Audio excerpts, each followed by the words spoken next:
আসসালামু আলাইকুম ভিউয়ার্স, কেমন আছেন সবাই? আজকে আমি আপনাদের সাথে শেয়ার করব মুসুরির ডালের খুব সহজ একটা রেসিপি। এটা রান্না করাটা যেমন সহজ আর খেতে হয় অসাধারণ মজা। বিশেষ করে যারা ব্যাচেলর আছেন তাদের জন্য কিন্তু এই রেসিপিটা খুবই উপকারী একটা রেসিপি, মানে খুবই সহজে আপনারা এটা রান্না করে ফেলতে পারবেন। এই ডাল রান্না করতে কোনো রকমের ঘুটার ঝামেলা নাই, তারপর ফোড়নের কোনো ঝামেলা নাই, অথচ খেতে অসাধারণ। তো চলুন রেসিপিটা দেখে নিই। এখানে একটা বাটিতে আমি 1 কাপ মুসুরির ডাল নিয়েছি। এখন এই ডালটাকে খুব ভালো করে ধুয়ে নিব।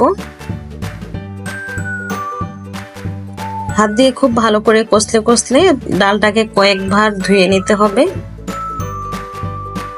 তো ডালটা ধোয়া হয়ে গেছে। এখন আমি পানি দিয়ে ডালটাকে আধা ঘন্টার জন্য ভিজিয়ে রাখবো। আধা ঘন্টা পর দেখুন ডালটা ফুলে কিন্তু একদম ডাবল হয়ে গেছে। আমি পানিটা খুব ভালো করে ঝরিয়ে নিয়েছি। এখন এর মধ্যে দিয়ে দিচ্ছি স্বাদ মতো লবণ, হাফ চামচ দিয়ে দিচ্ছি হলুদের গুঁড়া, আর হাফ চামচ দিয়ে দিচ্ছি জিরার গুঁড়া, 2 টেবিল চামচ দিয়ে দিচ্ছি রান্নার রেগুলার তেল, দিয়ে দিচ্ছি 3-4টা কাঁচামরিচ কেটে, আর দিয়ে দিচ্ছি পেঁয়াজ কুচি। দিয়ে সবকিছু একসাথে খুব ভালো করে হাত দিয়ে মেখে নিব। এই ডালের আসল টেস্ট কিন্তু এখানেই, মানে যত ভালো করে আপনি ডালটাকে মাখাবেন এটার স্বাদ কিন্তু ততই ভালো হয়। তো আমি এখানে 1 চামচের মতো দিয়েছি রসুন পেস্ট, দিয়ে আবারও খুব ভালো করে মেখে নিচ্ছি। তো এটা মাখা হয়ে গেছে। এখন চুলায় একটা প্যানের মধ্যে আমি এখন এই ডালগুলা দিয়ে দিব। দিয়ে দিচ্ছি পর্যাপ্ত পরিমাণ পানি। খুব বেশি পানি কিন্তু এই ডালের মধ্যে দেওয়া যাবে না। তো আমি এখানে 2 কাপের মতো পানি দিয়েছি। পানির পরিমাণটা যদি বেশি হয়ে যায় তাহলে কিন্তু ডালটা অতটা ভালো লাগবে না। তো পানিটা একটু বুঝিয়ে দিতে হবে। তো একটা ঢাকনা দিয়ে ঢেকে দিচ্ছি। 5 মিনিটের মতো চুলার আঁচটা মিডিয়াম রেখে আমি ডালটাকে রান্না করেছি। দেখুন ডালটা কিন্তু খুব সুন্দরভাবে সিদ্ধ হয়ে গেছে। এখন এর মধ্যে দিয়ে দিচ্ছি টমেটো। আমি 2টা টমেটো একটু চিকন করে কেটে দিয়ে দিয়েছি।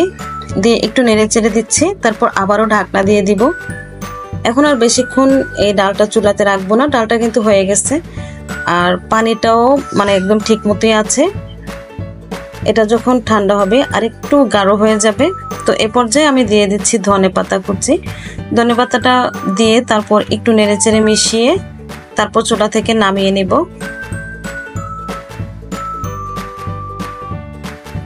এখন আপনাদেরকে পরিবেশন করে দেখাচ্ছি। দেখুন ডালটা দেখতে যেমন সুন্দর, খেতে কিন্তু অসম্ভব মজা হয়েছে, আর এটা থেকে খুব সুন্দর একটা ফ্লেভারও এসছে। আপনারা বাসায় এটা ট্রাই করবেন, ইনশাল্লাহ খুব ভালো লাগবে।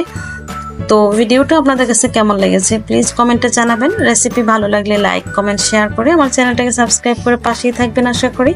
আজকের মতো বিদায় নিচ্ছি। সবাই ভালো থাকবেন, সুস্থ থাকবেন, নিরাপদে থাকবেন। আল্লাহ হাফেজ।